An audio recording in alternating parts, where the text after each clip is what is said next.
Friends, आज हम discuss करने वाले हैं क्वार्टाइल्स चैप्टर के अंतर्गत दिए गए कुछ इंपॉर्टेंट टिपिकल एग्जांपल्स। फ्रेंड्स, आइए स्टार्ट करते हैं एग्जांपल नंबर 49 से। फ्रेंड्स, ये मैं एग्जांपल्स ले रही हूँ business statistics by T R. Jain from VK publications. हम स्टार्ट कर रहे हैं एग्जांपल नंबर 49 से। Following is the distribution of marks in economics obtained by 50 students. Marks more than, friends यहाँ पर हमें ध्यान देना है, जो हमारी सीरीज है मोर देन वाली सीरीज है। क्या है series? Marks more than 0, 10, 20, 30, 40, 50। Number of students है 50, 46, 40, 20, 10, 3। फ्रेंड्स, ये जो सीरीज है क्यूमुलेटिव फ्रीक्वेंसी सीरीज है। कोई भी पार्टीशन वैल्यूज कैलकुलेट करनी हो तो हमें पहले इन सीरीज को सिंपल फ्रीक्वेंसी में कन्वर्ट करना होता है। तो आइए देखिए पूछा क्या है, calculate the median marks if 60% of the students pass this test, find the minimum marks obtained by pass candidates. आइए स्टार्ट करते हैं फर्स्ट पार्ट से। पहले हम कैलकुलेट करते हैं median marks. Median marks calculate करने के लिए सबसे पहले हमें इस सीरीज को सिंपल फ्रीक्वेंसीज में कन्वर्ट करना होगा। सिंपल फ्रीक्वेंसीज, यहाँ पर जो हमारा गैप है 0, 10, 20, 10, 10 का गैप है। सिंपल फ्रीक्वेंसीज कैलकुलेट करने के लिए मार्क्स मोर देन 0 मींस हमारे क्लास में 50 स्टूडेंट्स हैं, मोर देन 10 वाले 46 हैं, तो 0 और 10 के बीच में कितने? 4 स्टूडेंट्स। फ्रेंड्स, ये हम काम सब सीख चुके हैं। हमें इन सीरीज को सिंपल सीरीज में कैसे कन्वर्ट करना होता है ये हम इस पार्ट को पहले ही कवर कर चुके हैं। सिंपल सीरीज में कन्वर्ट करने के बाद ये मेरे पास सीरीज आ गई 0 to 10 frequency 4, 10 to 20 6, 20 to 30 20, 30 to 40 10, 40 to 50 7 और 50 एंड अबव की frequency 3। Number of students total number कितना है? 50 है। क्यूमुलेटिव फ्रीक्वेंसी की बात करें तो हमारा मीडियन निकालने के लिए हम मीडियन के चैप्टर में कर चुके हैं। मीडियन की आप मेरी वीडियो चेक कर सकते हैं।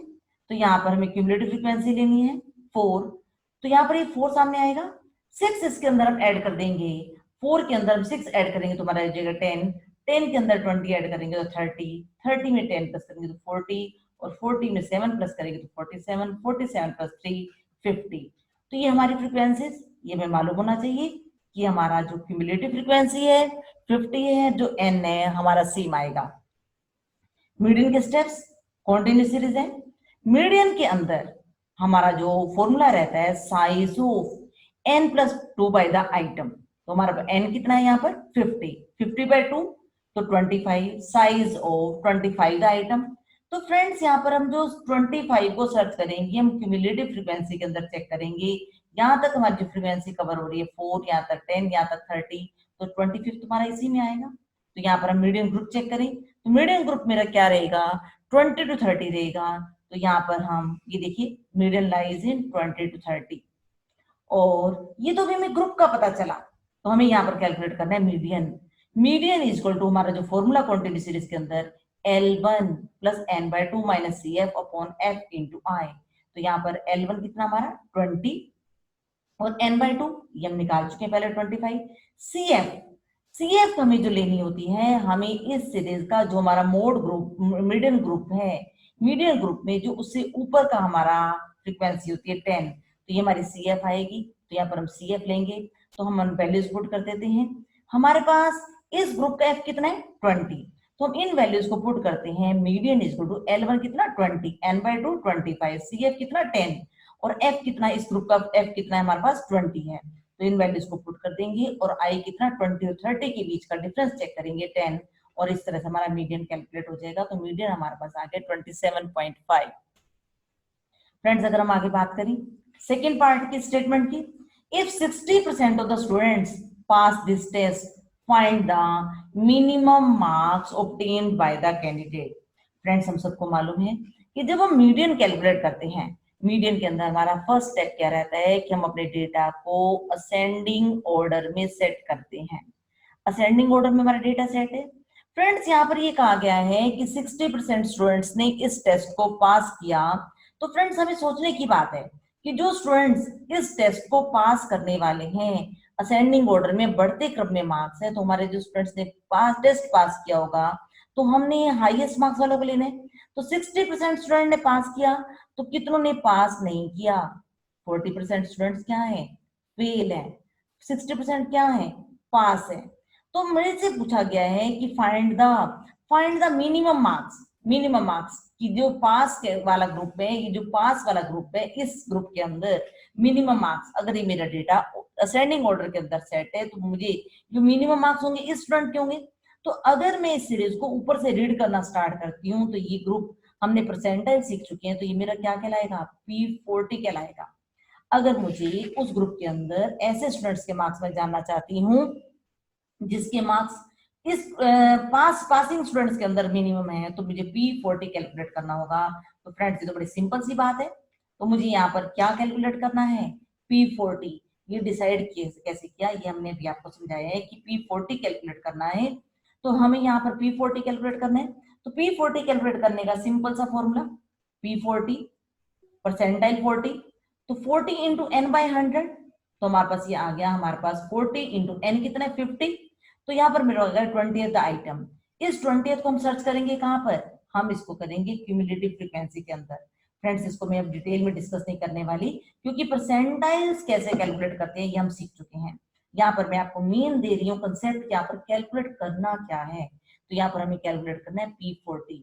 तो यहाँ पर P40, तो हमारा जो हमें चेक करना है, हमें जो ग्रुप चेक करना है, ये जो मेरा ग्रुप आया है, ये जो ग्रुप आया है 20th आइटम, तो 20 मेरा इस ग्रुप के अंदर लाई करेगा 20 to 30 में। तो हमारा जो P लाइज इन 20 to 30, और इसकी हम वैल्यूज चेक करेंगे, हम फॉर्मूला लगाएंगे P40 is equal to L1 plus 40 upon 100 into N minus C F upon F into I into I. तो यहाँ पर वैल्यूज कैलकुलेट करने के बाद मेरा आंसर आ गया 25।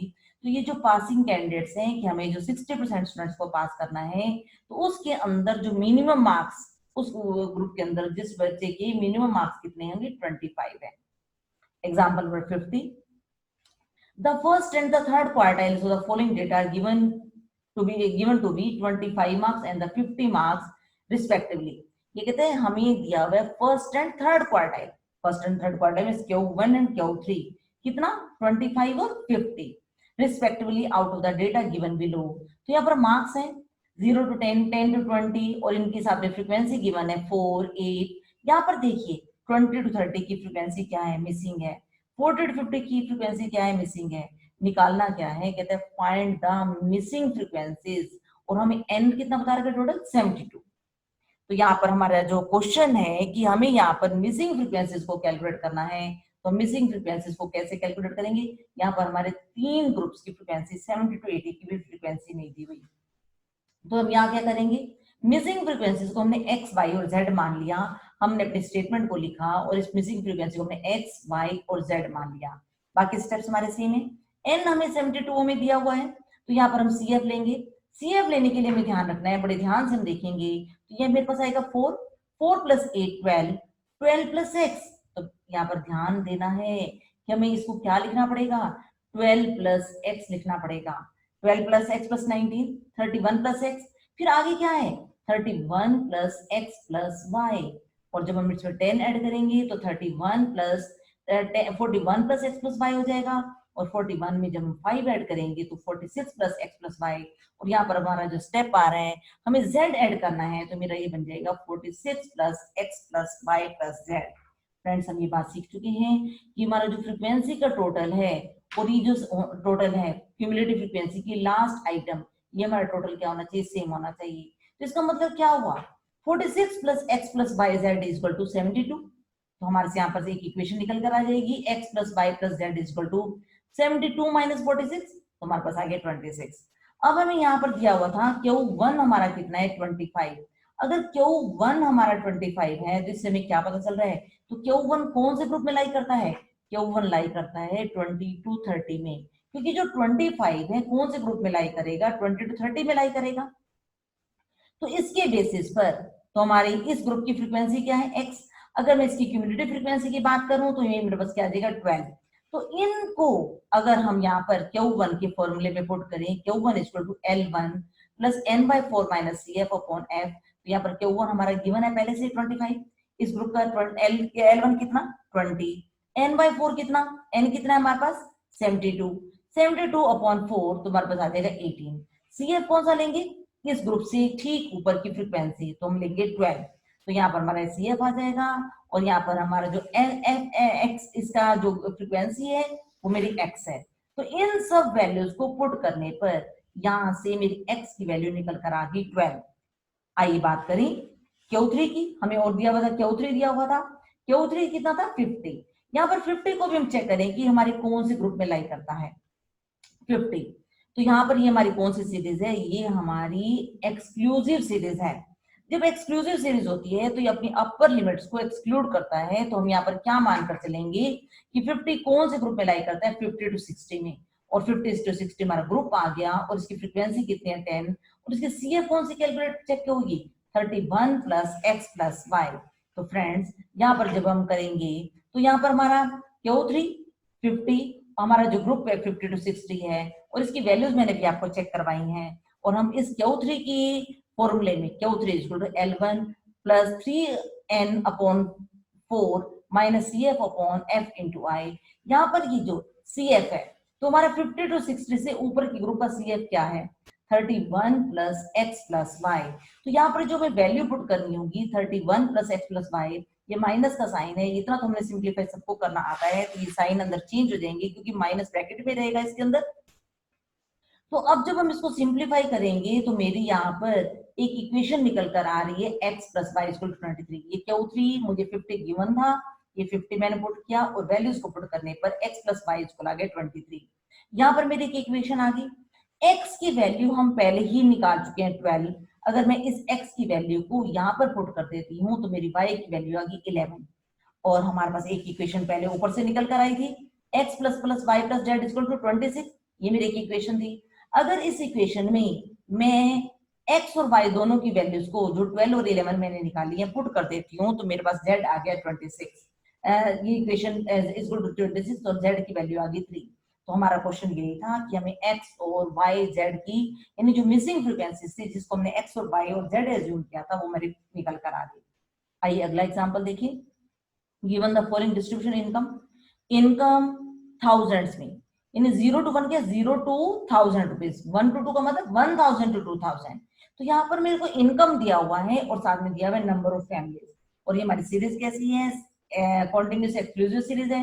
पूछा क्या है, find out the highest income among us the poorest 25%, और सेकंड पार्ट है lowest income among us the richest 30%। Friends आइए पहले हम इस कंसेप्ट को समझते हैं कि हमारा कंसेप्ट है क्या, highest income among us the poorest 25%। Friends इस क्वेश्चन को सोल्व करने के लिए हम क्वार्टाइल डिसाइल्स परसेंटाइल हेल्प लेंगे, और हमारा क्वार्टाइल परसेंटाइल डिसाइल्स लेने के लिए हमारा फर्स्ट स्टेप क्या होता है कि हमने अपने डेटा को असेंडिंग ऑर्डर में या डिसेंडिंग ऑर्डर में सेट किया होता है। जब मेरा डेटा असेंडिंग या डिसेंडिंग ऑर्डर में सेट है तो अभी मेरे से पूछ क्या रहा है, highest income among us the poorest. अब जब डेटा असेंडिंग ऑर्डर में है तो पुअरेस्ट पर्सन कहां पर होंगे, ये पार्ट होगा पुअरेस्ट पर्सन का, और पुअरेस्ट पर्सन में किसकी बात कर रहा है 25% की। अगर यहाँ पर मैं 25% की बात करूं तो ये मैं इसको क्या Q1 भी कह सकती हूँ। इस ग्रुप के अंदर ये क्या पूछ रहे हैं, हाईएस्ट इनकम। अगर ये डेटा मेरा असेंडिंग ऑर्डर में सेट है और ये 25% की बात करता है और किस पर्सन की इनकम पूछना चाहता है, इस पर्सन की, तो यहाँ मुझे क्या कैलकुलेट करना होगा, मुझे Q1 कैलकुलेट करना होगा। इसी के सेकेंड पार्ट की बात करें, lowest income among S the richest 30%। यहाँ भी सेम बात, हमारा जो डेटा है असेंडिंग ऑर्डर में सेट है, रिचेस्ट पर्सन कहां पर होंगे, रिचेस्ट पर्सन जो होंगे हमारे नीचे की तरफ होंगे, यहाँ पर होंगे। अगर मैं 30% की बात करूं, मैंने मान लिया ये मेरा डेटा ये 30% है, और 30% में अब ये पूछता क्या है, लोएस्ट इनकम अमंग एस 30%। जो रिचेस्ट ग्रुप है इस ग्रुप के अंदर लोएस्ट इनकम किसकी है, इस ग्रुप के अंदर लोएस्ट इनकम किसकी है। जब ये डेटा असेंडिंग ऑर्डर में तो मुझे इस ग्रुप को इस पॉइंट को निकालना है। तो यहाँ पर अगर ये मेरा 30% है तो अगर मैं ऊपर से काउंट करूं तो ये मेरा ऊपर का पार्ट कितना बचा 70%, क्योंकि 100% होता है। तो यहाँ पर मुझे क्या कैलकुलेट करना पड़ेगा P70। तो इस क्वेश्चन को सोल्व करने के लिए फर्स्ट पार्ट को सोल्व करने के लिए मुझे कैलकुलेट करना है Q1, और सेकंड पार्ट को सोल्व करने के लिए क्या करना है P70 कैलकुलेट करना है। आइए अपने सॉल्यूशन के अंदर देखिए, हमारे सॉल्यूशन के अंदर अभी हमने डिसाइड किया कि हमें Q1 निकालना है।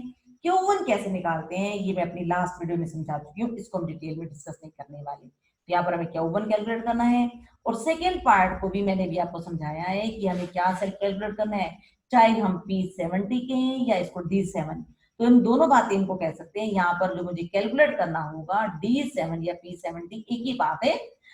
D70 के मैं आपको करके भी दिखा देती हूँ कि क्या मतलब है P70 का, क्योंकि जो डिसाइल्स होते हैं हमारे, ये एक होते हैं हमारे डिसाइल्स, डिसाइल्स एक होते हैं परसेंटाइल्स, परसेंटाइल्स डिसाइल्स क्या करते हैं 10 इक्वल पार्ट्स में बांटते हैं, और परसेंटाइल क्या करते हैं 100 इक्वल पार्ट्स में बांटते हैं हमारी सीरीज को।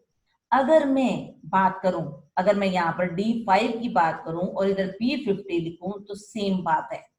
ऐसे ही अगर यहाँ पर ये first part, second part, third part, fourth part, fifth है, सिक्स, सेवन, तो यहाँ पर ये जो D6 है और इधर D70 है, अगर मैं इधर P70 की बात करूं तो यहाँ पर ये सेम मीनिंग निकल कर आने वाला है कि 70% ऊपर है और 30% नीचे है।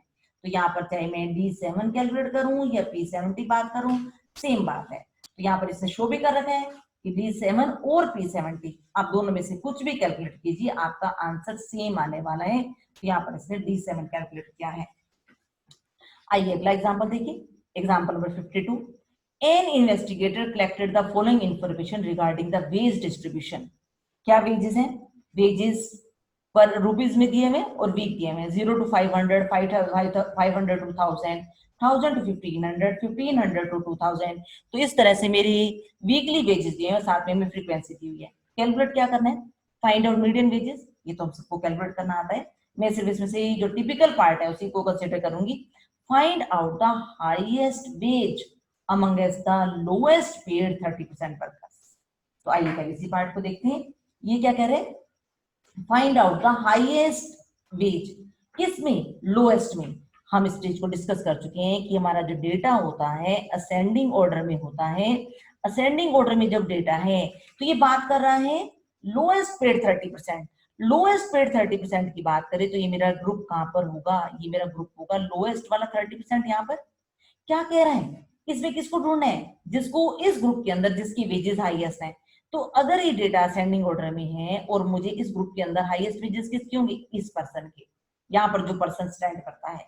तो यहाँ मुझे क्या कैलकुलेट करूं तो मेरा आंसर आ जाएगा, P30 भी कैलकुलेट कर सकती हूँ और D3 भी कैलकुलेट कर सकती हूँ। अगर यहाँ पर मैं D3 और P30 कैलकुलेट करूं तो मेरा आंसर आ जाएगा। तो फ्रेंड्स ये देखिए, इसके अंदर ये मीडियन का पार्ट है, आप D3 कैलकुलेट कीजिए या P30 कैलकुलेट कीजिए। P30 कैलकुलेट करें या D3 कैलकुलेट करें, सेम आंसर हमारा है। तो इस पार्ट के आंसर के लिए मुझे D3 या P30 कैलकुलेट करना है। सेकेंड पार्ट देखिए, with in what limits do the middle wages, middle 20% workers have their wages. With in what limits, हमें लिमिट्स निकालनी है किसकी, मिडल 20% वर्कर्स की, जिनके वेजेस हैं। तो हम इस पॉइंट को अच्छे से समझते हैं। तो हमारे पास अगर ये मेरी डेटा है, ये मेरा असेंडिंग ऑर्डर में डेटा है, तो किसकी बात कर रहे हैं, मिडल 20% की। मिडल 20%, अगर मैं 20% लेने हैं तो हमें कितने नहीं लेने, 80% नहीं लेने। तो मुझे मिडल से अगर 20% लेना है, तो अगर मैंने मिडल से 20% ले लिया तो मेरा बाकी कितना बच गया, 80। 80 का कितना पार्ट ऊपर, 40, कितना पार्ट नीचे, 40। तो मैं अगर इस पॉइंट को रीड करना चाहूं तो ये मेरा पॉइंट क्या बनेगा, P40 बनेगा। और क्योंकि इसने मुझे लिमिट्स कैलकुलेट करने के लिए कहा है, लिमिट्स कैलकुलेट करने के लिए कहा है, तो यहाँ पर अगर मैं ऊपर से आते हुए नीचे आते हुए अगर इस पॉइंट को कैलकुलेट करना चाहूँ तो मेरा ये P40 है, 20% हो रहा है, तो ये मेरा कितना बन जाएगा, P60 बन जाएगा। तो यहाँ पर जो आपको दो पॉइंट्स कैलकुलेट करने हैं, P40 और P60 कैलकुलेट करना है, तो आपका आंसर आ जाएगा। P40 की फिर P60 के, या D4 और D6 के, एक ही बात है।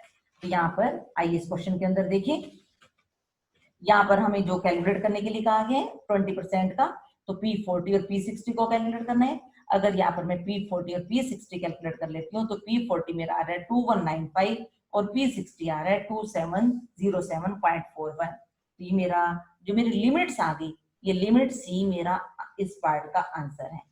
आइए इसका फोर्थ पार्ट देखें।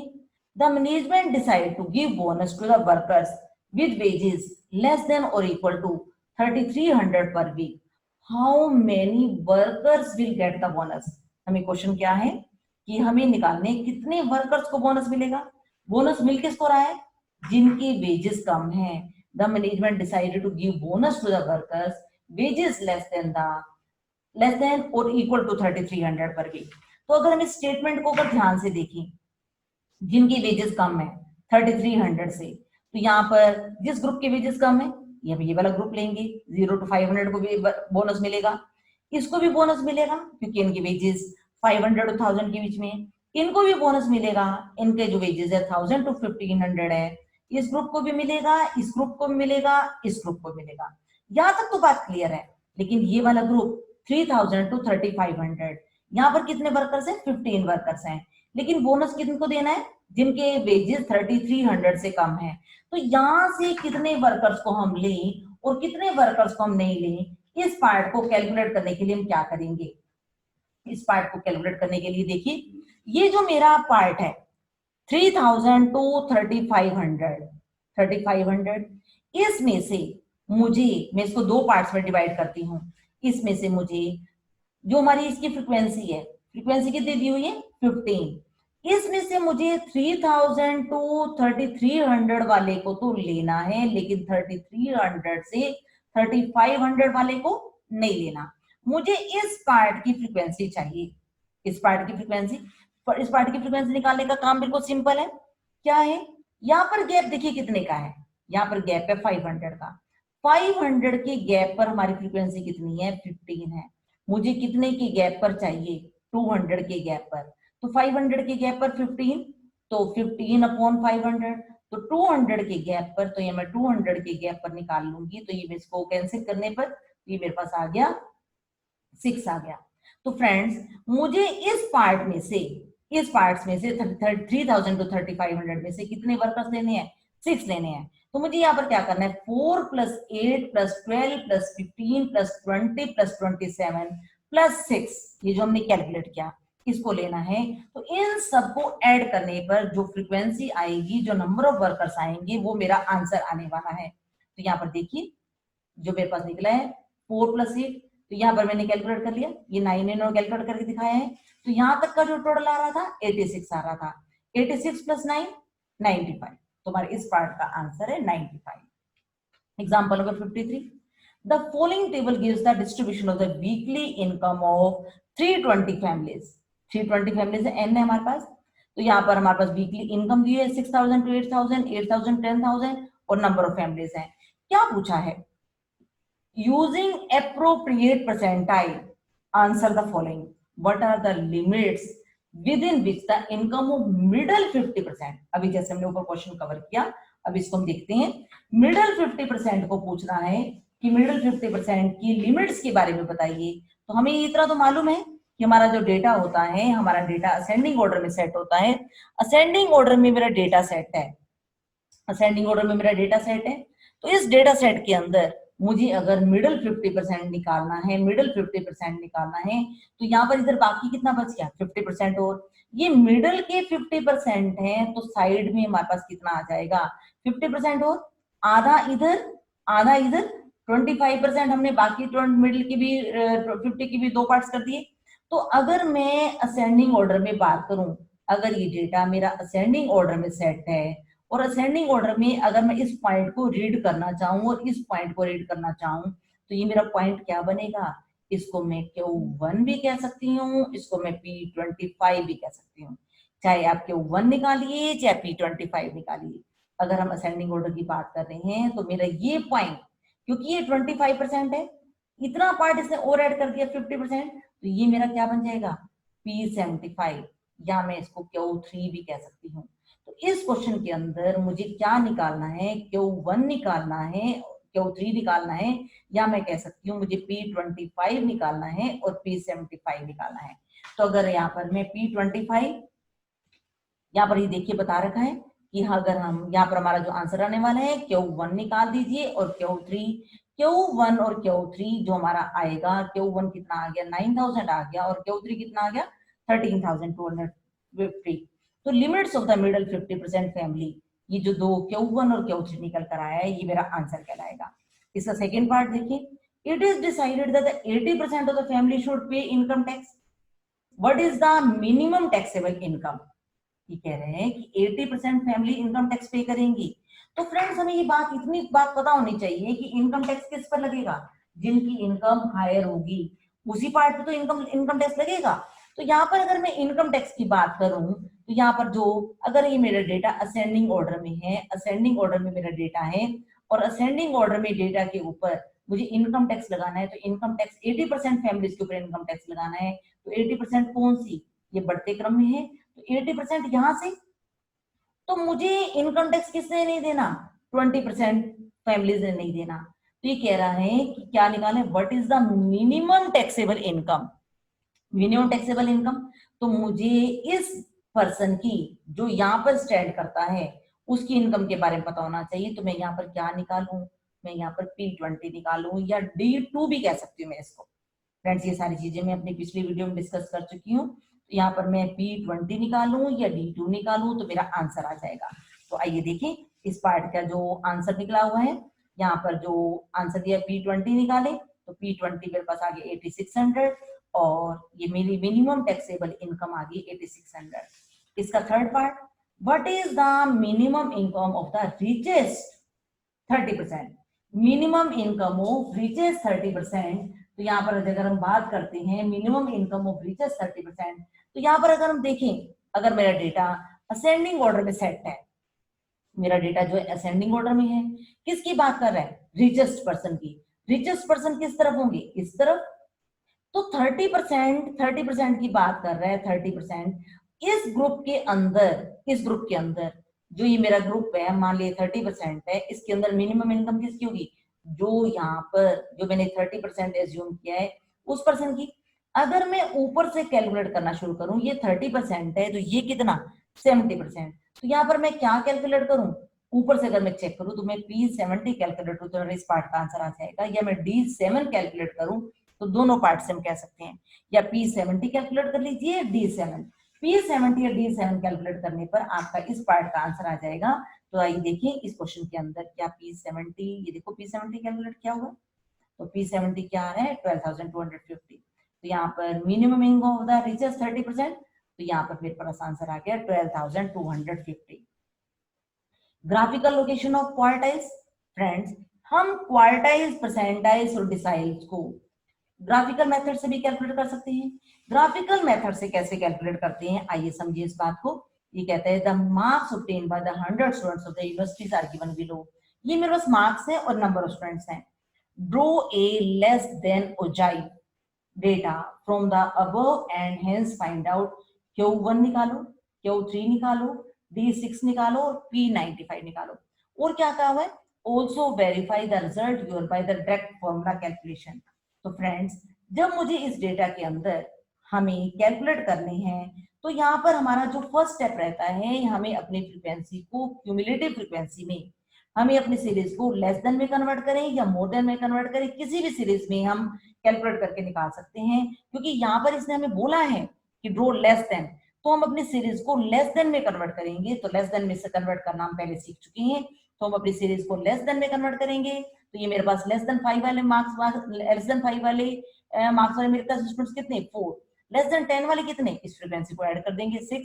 लेस देन 15 वाले कितने, 4 + 6 + 10 20। तो इस तरह मैंने अपनी सीरीज को लेस देन वाली सीरीज में कन्वर्ट कर लिया। लेस देन वाली सीरीज में कन्वर्ट करने के बाद हमें यहाँ पर ध्यान देना है, यहाँ पर हमने एक्स एक्सिस पर क्या लिया, मार्क्स, और यहाँ पर क्या ली, क्यूमुलेटिव फ्रीक्वेंसी। यहाँ पर हमें क्यूमुलेटिव फ्रीक्वेंसी लेनी है, तो इनके बेसिस पर हमें ग्राफ बनाना है। तो इन पॉइंट्स को लेकर मेरा अपनी ग्राफिक लाइन बन जाएगी। ये मेरा लेस देन हो जाएगा क्योंकि हमें लेस देन के मेथड से बोला हुआ है। यहाँ पर अब हमें क्या करना है, यहाँ पर हमें कैलकुलेट करना है Q1। Q1 क्या होता है, Q1 कंटीन्यूअस सीरीज है, Q1 होता है 100/4 the item, size of 100/4 the item, 25th item. Cumulative frequency के अंदर यहाँ पर आप चेक कीजिए 25 कहाँ पर आ रहा है, ये 20 और 30 के बीच में ये मेरा 25 आ रहा है। तो यहाँ पर मैं क्या करूंगी, स्केल की हेल्प से ग्राफिक लाइन की तरफ जो मेरा लेस देन ऊंचाई की तरफ है, ऊंचाई कर्व है, वहां पर एक मैं डॉटेड लाइन से ड्रॉ करूंगी और इस तरह से एक परपेंडिकुलर में एक्स एक्सिस की तरफ ले जाऊंगी और यहाँ पर हम इस पॉइंट को रीड कर लेंगे। ये मेरा पॉइंट क्या आ रहा है 17.5 आ रहा है, तो ये मेरा Q1 है। और हमारे से क्या पूछे Q3। Q3 हमारा क्या होता है 3 into n plus by four the item. तो यहाँ पर अगर मैंने पुट किया 3 इंटू एन, तो यहाँ पर 3 इंटू एन 300/4 आइटम 75। तो 75 को भी हम कहा चेक करेंगे, 75 को भी हम चेक करेंगे यहाँ पर अपनी इस फ्रीक्वेंसी क्यूमुलेटिव फ्रीक्वेंसी के अंदर ये 75 है। तो 75 से ग्राफिक लाइन की तरफ जाएंगे और वहां से परपेंडिकुलर लेते हुए नीचे की तरफ आएंगे, उस पॉइंट को रीड करेंगे। तो ये मेरे पास आ रहा है 29.545। तो फ्रेंड्स यहाँ पर हमें इन्होंने कहा था कि अपने आंसर को वेरीफाई भी करके दिखाइए। हम अपने आंसर को वेरीफाई हमने Q3 कैलकुलेट करना जो हमने सीखा था, तो उस मेथड से Q3 भी कैलकुलेट करके दिखा देंगे, Q1 भी कैलकुलेट करके दिखा देंगे, तो हमारा सेम आंसर आने वाला है। और हमारे सबको क्या कहा है D6 कैलकुलेट कीजिए। D6 का हमारा फॉर्मूला है 6 into n plus 6 into n upon 10 by the item. N कितना हमारे पास 100, 100/10 द आइटम 60th आइटम। 60 को हम कहाँ सर्च करेंगे, कहाँ पर चेक करेंगे, हम इसको चेक करेंगे अपने वाई एक्सिस पर। तो 60, तो हमारे पास ये जो वैल्यू आ रही है 60, तो ये हमने 60 यहाँ पर चेक किया, तो 60 से परपेंडिकुलर हम यहाँ पर एक्सिस कर्व की तरफ जाएंगे और कर्व से हम नीचे की तरफ जाएंगे, इस पॉइंट को हम रीड कर लेंगे। तो ये मेरा जो पॉइंट आएगा ये मेरा D6 होगा। और हमें क्या कहा है निकालने के लिए P95। P95 के लिए size of 95 upon n into 100। 95 हमने ये वाला यूज करना है, n हमारा 100 है, तो 95 का आइटम। तो CF के ऊपर यहाँ पर हम 95 सर्च करेंगे, तो 95 से हम परपेंडिकुलर हम ग्राफिक लाइन की तरफ जाएंगे और यहाँ से हम परपेंडिकुलर नीचे की तरफ लेकर आएंगे और इस पॉइंट को यहाँ पे रीड कर लेंगे। तो इस पॉइंट को रीड करने पर मेरा आंसर आ रहा है 35। तो फ्रेंड्स इस तरह ग्राफिकल मेथड के थ्रू हम अपनी डिसाइल्स और परसेंटाइज को भी निकाल सकते हैं। अगला example, given below is the pre-tax monthly income of the resident of industrial town। यहाँ पर हमें एक सीरीज दी हुई है, सीरीज ध्यान से देखिए, मोर देन 7,000, मोर देन 6,000। तो यहाँ पर हमें सीरीज दी हुई है और ये सीरीज देखिए रिवर्स ऑर्डर में दी हुई है, इसको हमें सेट भी करना पड़ेगा। और हमारे से पूछा क्या पहले तो देखिए, कहते हैं ड्रॉ ए लेस देन ऊंचाई।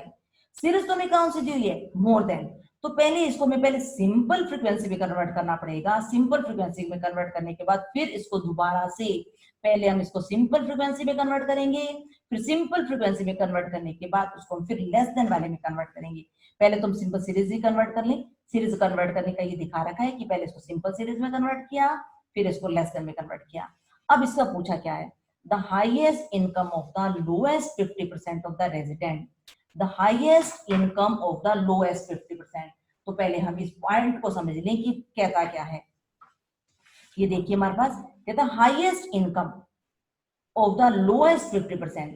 अगर मैं बात करूं लोएस्ट 50% ग्रुप की बात कर रहे हैं, पहले तुम ग्रुप चेक करें। अगर मेरा ये असेंडिंग ऑर्डर में डेटा है, अगर मैं 50% की बात करूं जिनकी इनकम लोएस्ट है तो वहां इस साइड होंगे, तो इस तरफ हमारे पास डेटा होंगे। तो यहाँ पर हमारे पास इसके अंदर हमें क्या चेक करना है, हाईएस्ट इनकम। तो इस ग्रुप के अंदर अगर मैं हाईएस्ट इनकम में चेक करूं तो हाईएस्ट इनकम किसकी होगी, हाईएस्ट इनकम इस पर्सन की होगी। तो यहाँ पर हमें क्या निकालना है, P50 निकालना है। P50 भी मैं कह सकती हूँ, इसको मैं मीडियन भी कह सकती हूँ, इसको मैं D5 भी कह सकती हूँ, इसको मैं Q2 भी कह सकती हूँ। आप इन चारों में से कुछ भी निकालिए, आपका आंसर सेम आने वाला है। सेकेंड पार्ट क्या कह रहे हैं, the minimum income earned by the top 5% resident. Minimum income by the top 5%। तो यहाँ पर मिनिमम इनकम की अगर हम बात करें, मिनिमम इनकम टॉप 5%। अगर मेरा डेटा असेंडिंग ऑर्डर में सेट है, अगर मेरा डेटा ये असेंडिंग ऑर्डर में सेट है, तो टॉप 5% कहां पर होंगे, इस तरफ। और इधर कितने बच जाएंगे, अगर मेरे 5% है तो इधर कितने बच जाएंगे, 95%। अगर मुझे इस पर्सन को रीड करना है, इस पर्सन की मैं इनकम जानना चाहती हूँ, क्योंकि कह रहा है मिनिमम इस ग्रुप के अंदर मिनिमम, तो इस ग्रुप के अंदर मिनिमम इसका होगा। तो मुझे यहाँ पर क्या कैलकुलेट करना है, P95 कैलकुलेट करना है। तो फ्रेंड्स ये तो बहुत सिंपल बात होगी। और साथ में हमें क्या कहा है, also verify your result by direct formula calculation. तो पहले तो ड्रॉ करने के लिए बोल रहे हैं, ड्रॉ कीजिए। अभी हम डिसाइड कर चुके हैं, हमने बात की कि हमें क्या क्या ड्रॉ करना है। एक तो हमें Q2 निकालना है तो यहाँ पर Q2 कहें, P50 कहें, D5 कहें, तो यहाँ पर इसने हम ये देखिए ड्रॉ करके दिखा रखा है। पहले हमने इससे लेस देन मोजाइक कर्व को ड्रॉ किया, इधर हमारा आएगा इनकम, इधर आएगी मेरी क्यूमुलेटिव फ्रीक्वेंसी। तो यहाँ पर हमें मीडियन भी कह सकते हैं, Q2 भी कह सकते हैं, और मीडियन को सिंपल मेथड से भी कैलकुलेट करके दिखाना है। और इस तरह से यहाँ पर जब मुझे मीडियन कैलकुलेट करना है तो n हमारा कितना है, यहाँ पर जो n हमारा है 60 है, 60/2 30। तो यहाँ पर हम जब सर्च करेंगे, हम यहाँ पर सर्च करेंगे, हम यहाँ चेक करेंगे, लोकेट करेंगे किसको, 30 को। 30 से ग्राफिक लाइन की तरफ जाते हुए नीचे जब हम ट्रीट करेंगे तो ये मेरी वैल्यू आ रही है 266.67, तो ये मेरी वैल्यू आ गई। और सेकेंड पार्ट के लिए हमने क्या डिसाइड किया था अभी, कि हमें जो करना है P95 करना है। तो P95, तो यहाँ पर हमें P95 कैलकुलेट करके दिखाना है। तो P95 का हमारा कॉन्टिन्यूस के अंदर 95 इंटू n/100, 57th आइटम। तो यहाँ इस कर्व के अंदर हमें क्या चेक करना पड़ेगा, P57 सर्च करना पड़ेगा। इस जो में हमारी वैल्यू आई है 57, तो 57 को जब हम इस ग्राफिक लाइन के अंदर, ये देखिए 57 मेरी फ्रीक्वेंसी कहाँ पर है, यहाँ पर है। तो यहाँ पर मैं लाइन लेते हुए परपेंडिकुलर लेते हुए नीचे आ जाऊंगी, तो ये मेरी वैल्यू आ गई। ये जो वैल्यू है ये मेरा P95 है, और P95 को हम डायरेक्ट मेथड से भी कैलकुलेशन करके दिखा देंगे। अगला एग्जांपल देखिए, the following are the marks of the students in statistics. ये मेरे मार्क्स हैं 0 to 10, 4, 10 to 20, 20 to 30। और क्या बोला है, draw a less than ogive curve, और लेस देन ओजाइव बना के दिखाना है। Range of the marks obtained by the middle 80% students. Middle 80% students की जब ये बात करता है तो मिडिल 80% का मतलब क्या, मिडिल 80% तुम्हें लेने हैं, कितने नहीं लेने, हमें नहीं लेने, हमें मिडिल के 80% लेने हैं। तो बाकी कितने बच गए 20 का 10% इधर, 10% इधर। हमें इस पॉइंट को बताना है। अगर ये डेटा मेरा असेंडिंग ऑर्डर में है तो ये मेरा पॉइंट क्या कहलाएगा, ये मेरा कहलाएगा P10। और यहाँ पर 10 के अंदर मैं ये 80 भी ऐड कर दूं तो ये मेरा क्या बन जाएगा, P90। तो इस डेटा सेट के अंदर मुझे क्या क्या कैलकुलेट करना है, P10 और P90 अगर मैं कैलकुलेट कर दूंगी, या मैं इसको D1 और D9 भी कह सकती हूँ। D1 और D9 कैलकुलेट कीजिए या P10 और P90 कैलकुलेट कीजिए, तुम्हारा सेम आंसर आने वाला है। तो इस पार्ट के आंसर के लिए तो यहाँ पर हम ये भी सारा सीख चुके हैं। तो यहाँ पर मुझे P10 कैलकुलेट करना है और P90 कैलकुलेट करना है। सेकेंड पार्ट क्या है, इसमें आपको कहा गया कि मीडियन कैलकुलेट कीजिए, ये मीडियन तो आता है। Also verify result by the direct formula calculation. और ये डायरेक्ट फॉर्मूला कैलकुलेशन से हमारी कैलकुलेशंस कैसी होती हैं ये तो हम सीख चुके हैं। और हमारे लिए ग्राफिक मेथड के थ्रू हमने ये सारी चीजें सीखी। तो फ्रेंड्स, ये जो इंपॉर्टेंट टिपिकल एग्जांपल्स थे, मैंने इसके सारे कंसेप्ट्स को कवर करने की कोशिश की है। I hope this video will be useful for you. Happy learning, keep learning, have a good day.